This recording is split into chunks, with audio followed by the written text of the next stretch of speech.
the end of the day, it's bigger than Rick Ross and it's bigger than Young Jeezy. You know what I mean? It's a culture that we represent, and at the end of the day, we never had stepped on each other's toes. There are certain moments in hip-hop when one line, one bar, or one careless reference sparks a street-level fire that spreads way beyond music. And that's exactly what happened on the day Rick Ross stepped onto the wrong battlefield and crossed paths with one of Atlanta's most feared crews. One of the most dangerous gangs out there. Hey Rick, straight up, you know what you did first time we gave you a pass on the Larry Hoover Big Meat song. Now, you done really disrespected the organization by putting your face on. You put your star on your face in this star right here. That's see what that you right don't there? do. It ain't nothing but 3 people that rock this star: the Jews, GD, Illuminati. GD, folks, GD. It all began quietly, just a single lyric dropped into a track with the confidence of a rap king, never thinking it would ignite a chain reaction that would put entire cities on edge. Atlanta's drill, trap, and street ecosystem runs by codes older than the rap game itself, and once Ross's name got attached to a certain phrase, the streets started buzzing with questions. Who approved it? Who signed off on it? And most importantly, who was going to press the issue? Atlanta's underground scene has always been territorial, a place where reputations are formed through loyalty, power, and decades of conflict. When Ross referenced a crew known for enforcing their name the hard way, the move wasn't seen as artistic expression. It was interpreted as disrespect. Word traveled fast through the neighborhoods, from the west side to the south side, stirring energy that couldn't be ignored. What is it, Jeezy? Where your favorite rapper at? I don't see that. I'm in the streets. Look behind me. Yeah, hip-hop. Look at my hand. Crip.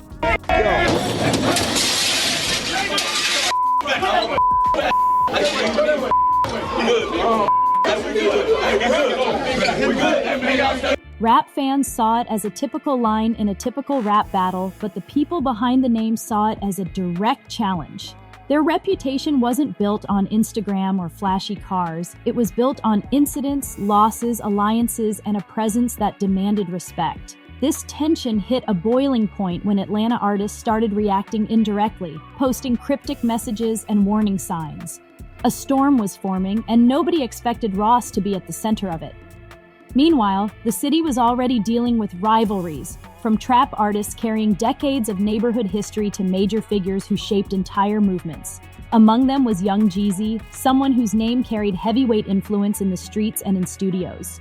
And because Jeezy had his own complicated relationship with Ross, the situation didn't stay quiet for long. Before this moment, the feud between Ross and Jeezy already had tension simmering. Subtle jabs in songs, icy stares backstage, and behind-the-scene conversations hinted that something bigger was coming. When Ross's line connected with Atlanta's real-life street politics, it pulled Jeezy into the mess instantly. Crews started choosing sides. Rappers started watching their moves. Industry insiders whispered that something dangerous was unfolding.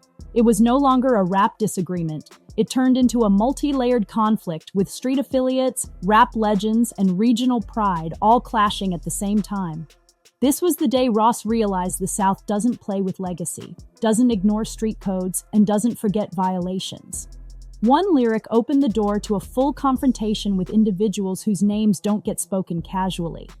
So in my words, I just feel like a lot of these cats are actors, rappers, and I'm Jeezy, you know what I'm saying? And they can never be me.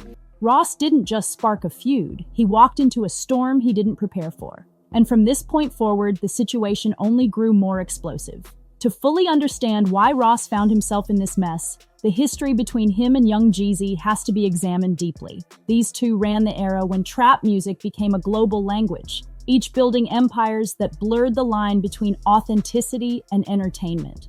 But behind the scenes, tension was always hiding under the surface. Jeezy's come-up was tied directly to Atlanta's blocks, crews, and real street-line connections, while Ross created a persona that some people questioned. This contrast created friction almost immediately, and once both artists hit mainstream fame, fans began comparing their resumes, both musically and streetwise. The conflict between the two officially ignited around 2010, during the height of trap dominance. Jeezy made cryptic mentions in interviews, suggesting that certain artists exaggerated their backgrounds. Ross interpreted these comments as shots thrown in his direction. The subliminals escalated through mixtapes and features, with both sides refusing to name each other directly, but the streets recognized the tension instantly. It became the type of rivalry that built anticipation among fans while creating uneasiness among industry insiders. Every award show, every backstage corridor, and every festival lineup felt like a potential spark.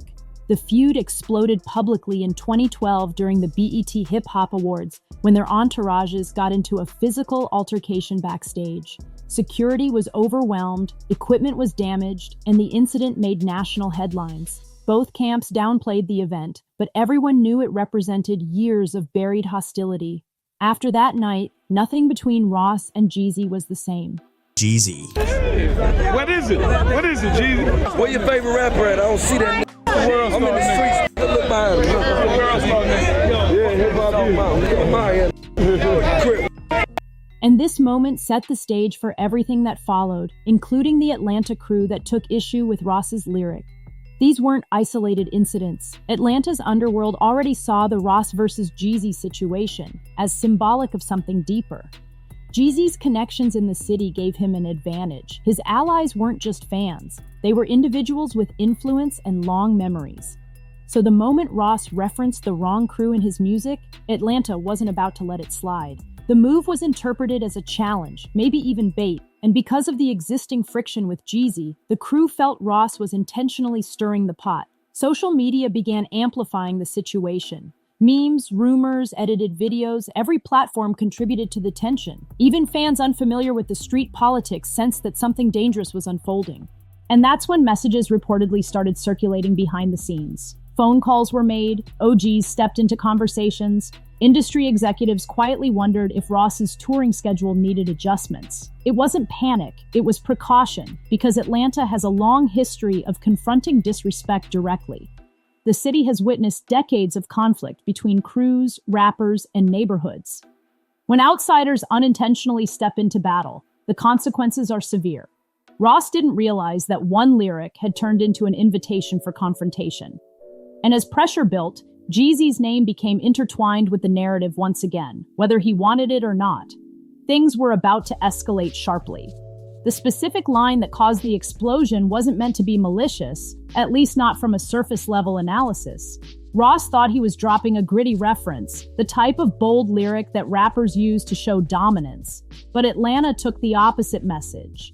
The crew felt Ross was co-signing himself into their history, claiming association he didn't earn, and bringing their name into a rap game where consequences can shift fast.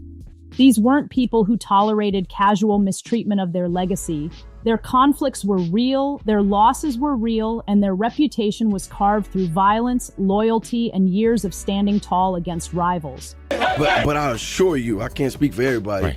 but ain't nobody put no hands on me. I heard that. Yeah, so I mean, I can't say that for everybody involved. He stepped up though. He took a deep breath. When he stepped up, he had to face me though, to get to Jeezy. And when he stepped up, I yanked his chains off. Once the lyric spread, the crew responded the only way they knew how, by sending a clear signal that the line was unacceptable. Their associates began popping up in clubs, concerts, and street corners discussing the situation. A few even posted indirect threats online, never naming Ross directly but leaving no confusion about the target. The energy in the city shifted overnight. It became dangerous for Ross to perform in Atlanta without heavy security, and promoters quietly debated canceling events to avoid potential confrontations.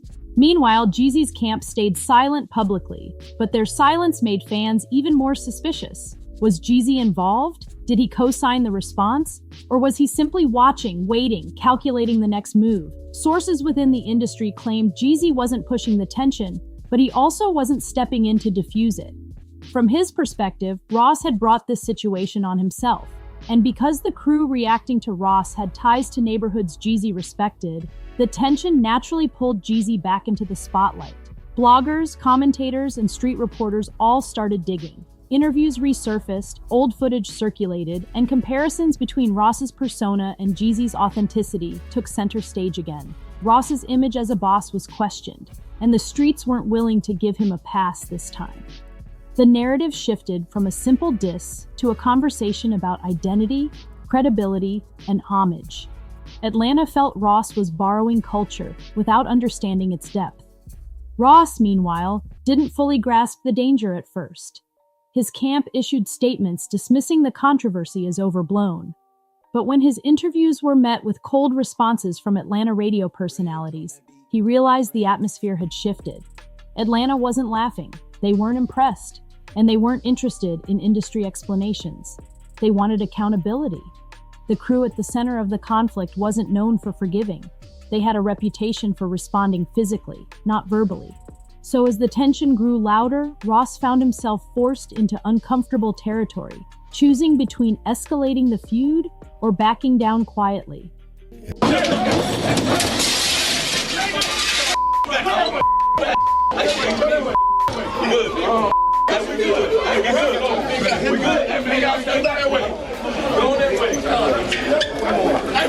Neither choice made him look strong. Atlanta had cornered him in a way few cities ever had. This was no longer about rap. It had transformed into a real-life standoff fueled by ego, regional pride, and years of underlying resentment. As tensions grew, Ross's camp started mobilizing. They hired additional security, adjusted travel routes, and minimized public appearances in Atlanta. The energy around the conflict was too real to ignore, and the crew's track record made it clear that ignoring them was not an option. In hip-hop, there are unwritten rules: respect the cities that made the culture, respect the names that built reputations, and never pretend to be aligned with people who don't claim you back. Ross accidentally broke all three rules, and now he was paying the price. Atlanta OGs began stepping into the conversation. Older figures who understood the dangers of letting rap beef mix with real street politics attempted to cool the situation before it escalated to irreversible levels. Private meetings were rumored to have taken place, with individuals from both sides trying to negotiate peace. Nobody wanted a headline that would destroy careers or incite retaliation, yet the crew wasn't rushing to forgive, and the city's younger generation wasn't eager to back down either. At the same time, Ross's feud with Jeezy continued dragging the situation forward. Jeezy had his own reasons for keeping distance, but the public still viewed the entire conflict as connected. Fans saw it as Jeezy defending Atlanta's honor, even if he never said a word. The rivalry between them became symbolic. Ross represented the outsider with a commanding voice, while Jeezy represented the hometown legacy rooted in real experiences. Every interview, every post, and every live appearance between the two artists was analyzed under a microscope. Music platforms and commentators started turning the tension into content. Long-form breakdowns, conspiracy theories, and street documentaries exaggerated certain details, turning the conflict into a national spectacle. Even those who didn't follow street politics began discussing Ross's slip-up. The narrative shifted from Atlanta reacting to Ross into a broader conversation on authenticity in hip-hop. People debated if rap personas had crossed the line from entertainment into dangerous territory. Ross eventually realized that continuing to address the situation publicly would only intensify the backlash. His next album subtly toned down violent references and street codes, a shift that fans noticed immediately. Some interpreted the move as growth, others saw it as evidence that Ross felt pressure. Meanwhile, news outlets continued reporting that Atlanta crews were still unhappy, meaning the issue was far from resolved. In addition to the Atlanta drama, Ross's business ventures began taking slight hits. Some nightclubs avoided booking him due to safety concerns. Certain Atlanta artists paused collaborations to avoid getting caught in the crossfire. Industry insiders whispered that the situation made executives nervous, fearing that one wrong appearance could lead to a dangerous altercation. The Atlanta rap ecosystem is one of the strongest in the world, built on unity and dominance.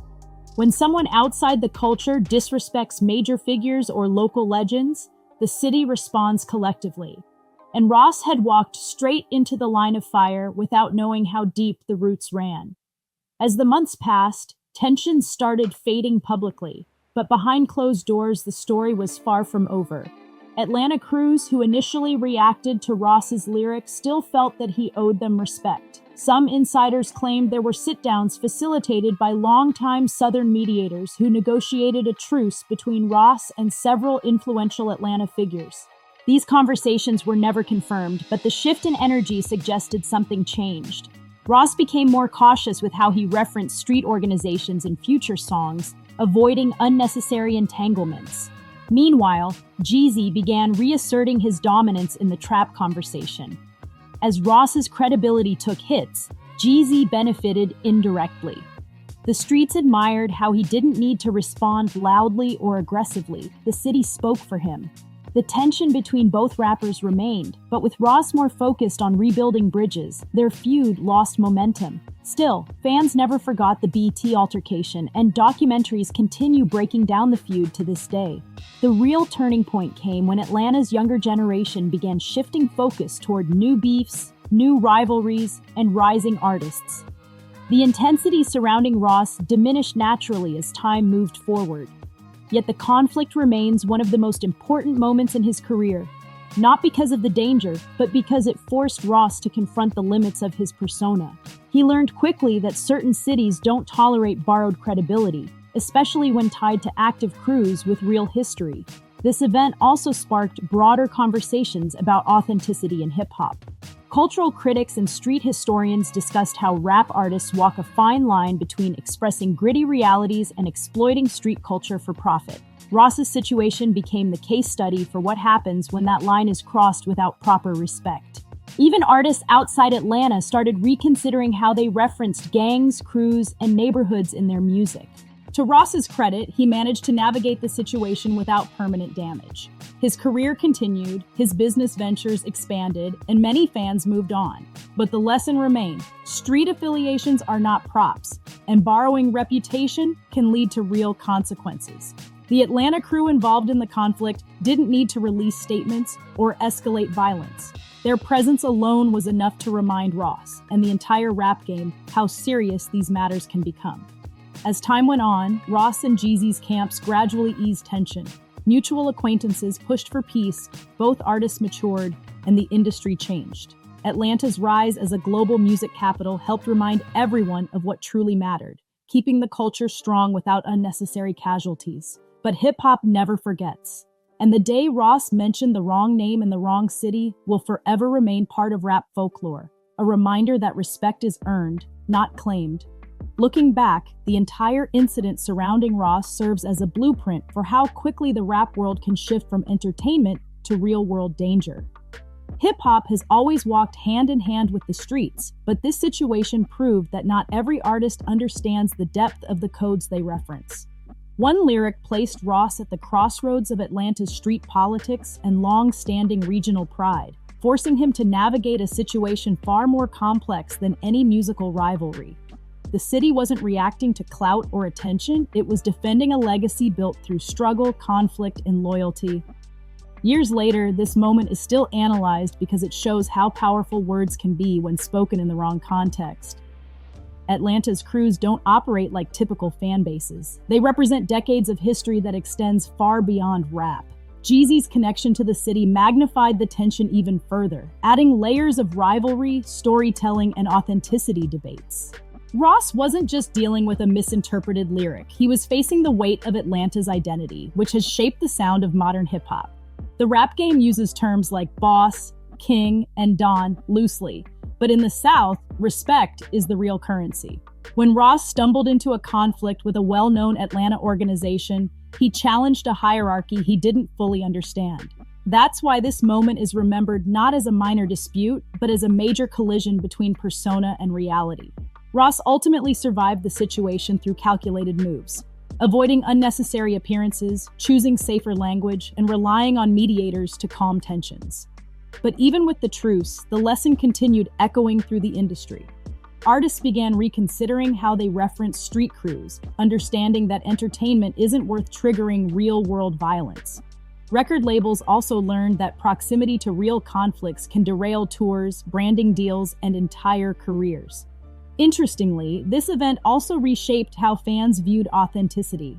The rap audience became more aware of the difference between real street ties and rap personas built for entertainment.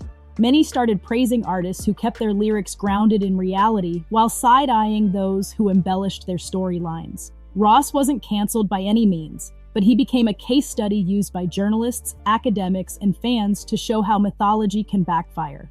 Meanwhile, Atlanta maintained its dominance over the culture. The city proved once again that its influence extends far beyond its borders. From trap to mainstream radio, from dance trends to global tours, Atlanta holds power because its authenticity is woven into every sound. When Ross crossed the line, he inadvertently highlighted just how strong that influence really is. Today, the incident serves as a cautionary tale for younger artists entering the rap game. Words have consequences, cities have memories, and the streets have rules that don't bend for fame. Respect isn't optional, it's mandatory. And when someone violates that code, the response can shake the entire culture. As always, thank you for watching. Don't forget to like, comment, and subscribe for more street-level hip-hop breakdowns, cultural deep dives, and untold rap stories.